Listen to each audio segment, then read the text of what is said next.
welcome back to the channel. Today we will be discussing about shifting cultivation. Shifting cultivation basically GS1 और GS3 का topic है. GS1 में हम इसे under geography पढ़ते हैं, GS3 में भी इसको पढ़ा जाता है अंडर द इंडियन एग्रीकल्चर. ठीक है, तो अब जो शिफ्टिंग कल्टीवेशन है ना, इस पे 1979 से लेकर 2022 तक काफी सारे क्वेश्चंस आए हैं और जितने क्वेश्चंस आए हैं we will be dealing with them in detail. Approximately इस एक क्वेश्चन से या इस एक सेगमेंट से 6 क्वेश्चंस पूछे गए हैं, मीन्स 6 डायमेंशंस पूछे गए हैं इस एक टॉपिक के ऑन द सब्सिक्वेंट ईयर्स. और क्या क्या पूछा गया है we will be discussing about that in detail and yes the concept of shifting cultivation all together. पहला जो क्वेश्चन आपसे पहले पूछा गया था वो यही पूछा गया था that what is shifting cultivation. तो क्या होता है shifting cultivation? It is basically the slash and burn agriculture इसको कहा जाता है. So what is it, let's see. एक हमारे पास ये लैंड है, ठीक है, ये फॉरेस्ट की लैंड है, यहाँ पे बहुत सारे ट्रीज एंड बहुत सारे हमारे पास प्लांट्स वगैरह हैं. तो जो हमारे फॉरेस्ट ड्वेलर्स हैं वो क्या करते हैं, इस लैंड एरिया को क्लियर करते हैं, जो फॉरेस्ट है ना उसको कट करते हैं एंड देन अल्टीमेटली कट करते हैं और जितनी भी फॉरेस्ट है वेजिटेशन है उसको कट करने के बाद बर्न करते हैं, जिससे हमारे पास उनके पास क्या इकट्ठा हो जाता है, उनके पास आ जाता है एक लैंड एरिया. ठीक है, और लैंड एरिया आने के बाद अल्टीमेटली व्हाट विल हैपन, फिर इनका ये लैंड एरिया पे ये लोग क्या करते हैं, दे कल्टीवेट. ठीक है, फॉर 2 to 3 years. उसके बाद व्हाट हैपेंस, उसके बाद ये लोग क्या करते हैं, 2 से 3 साल के बाद इस पे कल्टीवेशन करने के बाद जब ये वाले लैंड एरिया की जो फर्टिलिटी है अगर वो खत्म हो जाती है तो फिर इस लैंड एरिया को अबैंडन कर दिया जाता है, खाली छोड़ दिया जाता है, फैलो छोड़ दिया जाता है. आफ्टर दैट व्हाट हैपेंस, फिर वो किसी दूसरे लैंड एरिया पे जाएंगे, उसकी वेजिटेशन को क्लियर करेंगे और फिर उसको बर्न करने के बाद वहां पे दे विल ग्रो. इसीलिए इसको कहते हैं शिफ्टिंग कल्टीवेशन की. एक जगह से दूसरी जगह जो फॉरेस्ट ड्वेलर्स हैं वो जाते रहते हैं, स्लैश एंड बर्न एग्रीकल्चर को प्रैक्टिस करते हैं. उनके पास कोई फिक्स्ड लैंड का जो एक पट्टा होता है या एक फिक्स्ड जमीन का टुकड़ा नहीं होता है टू कल्टीवेट. ठीक है, this is called as shifting cultivation. अब ये देखते हैं भाई इसके फीचर्स क्या हैं. इसके फीचर्स काफी सारे हैं. व्हाट इज द फीचर, उससे पहले हम थोड़ा नॉर्थ का डिफरेंस देख लेते हैं कि नॉर्थ में क्या है. इन नॉर्दर्न इंडिया हम लोग अगर इसको, अच्छा ये प्रैक्टिस कहाँ पर होती है पहले ये जान लेते हैं. ये प्रैक्टिस होती है majorly in the north east region. ज्यादातर उत्तर भारत में इसको प्रैक्टिस किया जाता है. असम, मेघालय, मणिपुर, अरुणाचल, इन एरियाज में इसको ज्यादा प्रैक्टिस किया जाता है. आप कभी नहीं पाएंगे कि ये आपको मतलब हरियाणा, पंजाब, यूपी, एमपी, यहाँ पर आप शिफ्टिंग कल्टीवेशन ज्यादा नहीं देखेंगे. क्योंकि देखिए ये अगर आप फॉर दैट मैटर आप देखें तो Haryana, Punjab is purely agriculture पे बेस्ड स्टेट्स. यहाँ तो लोगों के पास बड़ी बड़ी जमीनें हैं, दे आर लैंड ओनर्स, तो उनको जरूरत ही नहीं है एक जमीन के टुकड़े से दूसरे जमीन के टुकड़े पे जाके कल्टीवेट करने के लिए. तो उनको शिफ्टिंग कल्टीवेशन का रिक्वायरमेंट ही नहीं है. ये करते कौन है, फॉरेस्ट ड्वेलर्स.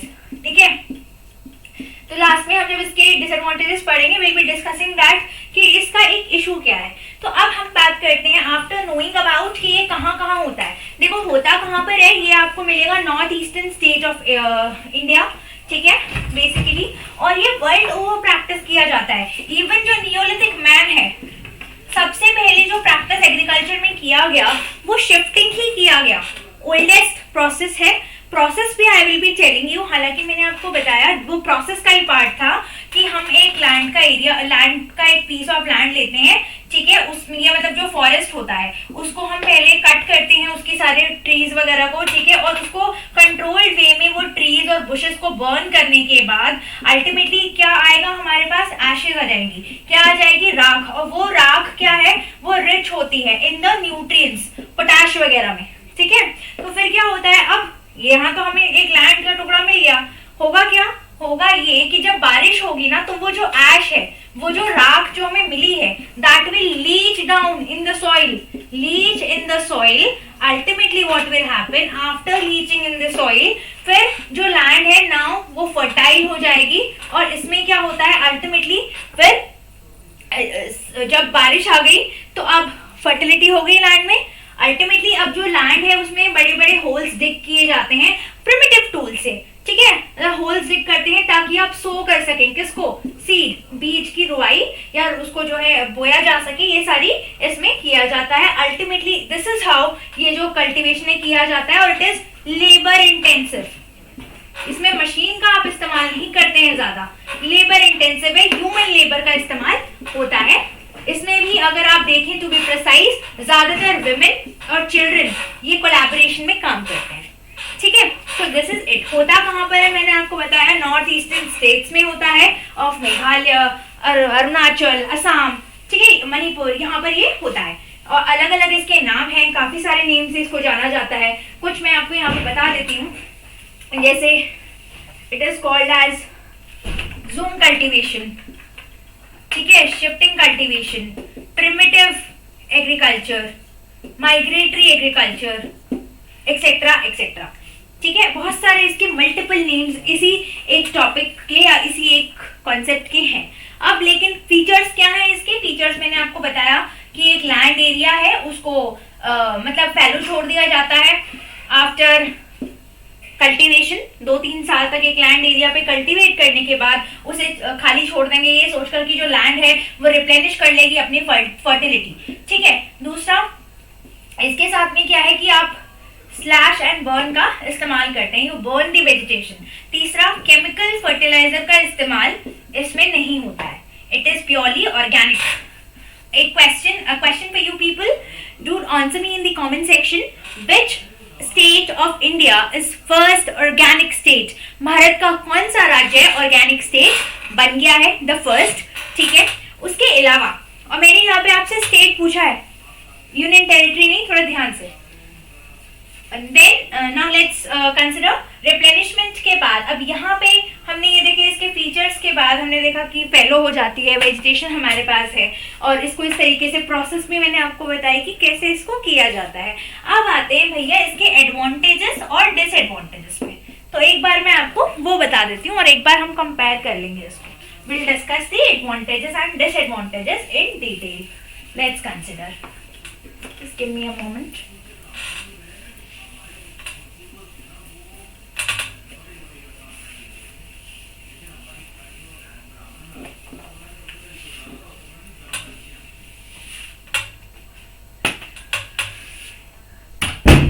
दैट इज आपका एडवांटेजेस और डिसएडवांटेजेस, ठीक है। जो एडवांटेजेस हैं ये क्या है? पहला तो ऑर्गेनिक है, ठीक है। दूसरा, लेस रिसोर्सेज होती हैं यूज करने के लिए, और लेस रिसोर्सेज में जो फॉरेस्ट ड्वेलर्स हैं उनको क्या मिल जाता है? लेस रिसोर्सेज में they get a piece of land to cultivate, ठीक है। ज्यादा जो सॉइल है उसको नुकसान नहीं होता, सॉइल, क्योंकि we do not use chemical fertiliser या पेस्टिसाइड्स वगैरह का इस्तेमाल नहीं किया जाता है। तो ये इसके कुछ एडवांटेजेस भी हैं, लेकिन इसके कुछ डिसएडवांटेजेस भी हैं। देखो, फॉरेस्ट को आप कट कर रहे हो, you are cutting down the forest और it takes years to grow, ठीक है।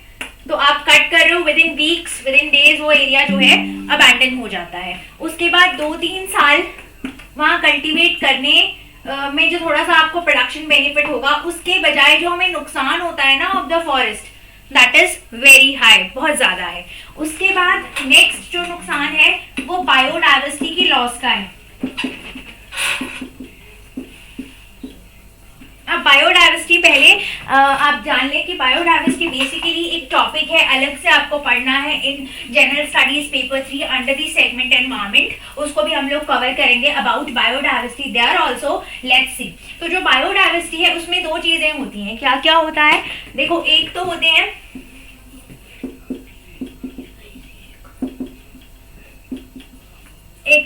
फ्लोरा, प्लांट्स, एक होते हैं फोना, ठीक है, दैट इज एनिमल्स। अब जो फ्लोरा है वो होते हैं प्लांट्स, फोना क्या होते हैं? एनिमल्स। और जब वो ये रहते कहाँ हैं? जब found in the forest basically. आप इसी को खत्म कर देंगे तो ये तो अल्टीमेटली दे विल डिक्लाइन। तो एक बायोडाइवर्सिटी जो लॉस है उसको होता है। उसके अलावा ओवरऑल एनवायरमेंट का लॉस होता है। ठीक है, तीसरी चीज क्या है, एनवायरमेंटल लॉस के बाद एक जो मेजर प्रॉब्लम है दैट यहाँ पर ना जो ड्वेलर्स हैं, जो कल्टीवेटर्स हैं, उनके पास में they do not have a land area, एक ओनरशिप नहीं है, ओनरशिप ऑफ लैंड नहीं है। आप हरियाणा पंजाब में देखेंगे हमारे पास बहुत बड़े बड़े जमींदार हैं, बहुत बड़ी बड़ी जमीनें हैं उनके पास, लेकिन जो शिफ्टिंग कल्टीवेशन कर रहे हैं वो आज यहाँ कल्टीवेट कर रहे हैं, ये खत्म हो गया फिर यहाँ कल्टीवेट करेंगे, और ये जिस लैंड पे कल्टीवेट करते हैं that is the land of the state, forest land. ठीक है, अल्टीमेटली तो ये इनके पास अपनी कोई फिक्स्ड ओनरशिप नहीं होती है, रादर ये क्या है, स्टेट की लैंड है। तो that is again a big issue कि इनके पास में कोई भी ओनरशिप नहीं होता है। ठीक है, सो दिस इज इट। जैसे एक मैं आपको बताती हूँ कि जो चेरापूंजी में है, बेसिकली मेघालय के अंदर फॉरेस्ट जो है because of the shifting cultivation पूरा का पूरा ग्रीन बेल्ट ऑफ फॉरेस्ट को एकदम ही जो है ड्राई बना दिया गया था, बैरन हो गया था। वो क्यों? क्योंकि शिफ्टिंग कल्टीवेशन किया गया था। ठीक है, तो this is about the advantages and the disadvantages of this. Then अब आते हैं भाई, बात ऐसी है, हमने ये भी देख लिया कि प्रोसेस क्या है, हमने ये देख लिया होता कहाँ कहाँ पर है, हमने ये देख लिया फीचर्स क्या है, हमने ये देख लिया एडवांटेजेस डिसएडवांटेजेस क्या है। नाउ लेट्स कंसिडर और now let's begin about what, about the way forward. भाई अगर आपने वे फॉरवर्ड करना है तो सबसे पहली जरूरत क्या है, किस तरीके से आप जो है इंश्योर करेंगे स्टेक होल्डर्स का benefit. But before that, a question. Please let me know in the comment section about the biodiversity hotspots, और ये biodiversity hotspot का concept किसने दिया था, कितने hotspots है इंडिया में, कौन कौन से। ठीक है, इंडिया में कितने हैं, पहले उनका नंबर और उनके name, and do let me know the person जिसने ये कॉन्सेप्ट दिया है। ठीक है, now and now will be covering about the way forward. अच्छा, जो आप लोग कमेंट करेंगे ना, I pin that also, if you it will be a correct comment, correct answer. Biodiversity hotspots India में कितने हैं, ठीक है, उनके कितने नंबर्स हैं और वो कॉन्सेप्ट क्या है। अब इसका वे फॉरवर्ड क्या है, वे फॉरवर्ड ये है कि अगर आपने शिफ्टिंग कल्टीवेशन में स्टेक होल्डर्स की बेनिफिट देखनी है तो पहले तो आपको ये पता होना चाहिए कि स्टेक होल्डर्स कौन है। हम एथिक्स प्रिपेयर करते हैं, हमें पता होना चाहिए स्टेक होल्डर्स कौन है, यहाँ पर कौन कौन है। पहले तो फॉरेस्ट ड्वेलर्स, ठीक है, जो कर रहे हैं कल्टीवेटर्स। दूसरी गवर्नमेंट, क्योंकि किसकी लैंड पे हो रहा है, फॉरेस्ट लैंड पे। तीसरा सोसाइटी एट लार्ज, क्योंकि नुकसान किसको हो रहा है, एनवायरमेंट को, और ये society is the part of environment. ठीक है, तो इसलिए इन सब से, यहाँ सोसाइटी से आप बात करें, सिविल सोसाइटी को कॉन्फिडेंस मिले, फॉरेस्ट ड्वेलर्स कॉन्फिडेंस में हों, तो यानी कि देखिए जब आपको सोल्यूशन निकालना है ना, या तो आप क्या करें कि पहले तो आप जो फार्मर्स हैं उनको इतनी एजुकेशन दे दें कि उन्हें पता चल जाए दैट शिफ्टिंग कल्टीवेशन के क्या क्या नुकसान है, इसको क्यों नहीं करना चाहिए। ठीक है, दूसरा एग्रो फॉरेस्ट्री। एग्रो फॉरेस्ट्री का मतलब क्या है, एग्रीकल्चर के क्रॉप के साथ साथ आप जो है इंपॉर्टेंस दीजिए टू द ट्रीज। ठीक है, एग्रीकल्चर है उसके साथ साथ इंपॉर्टेंस दो टू द ट्रीज को भी।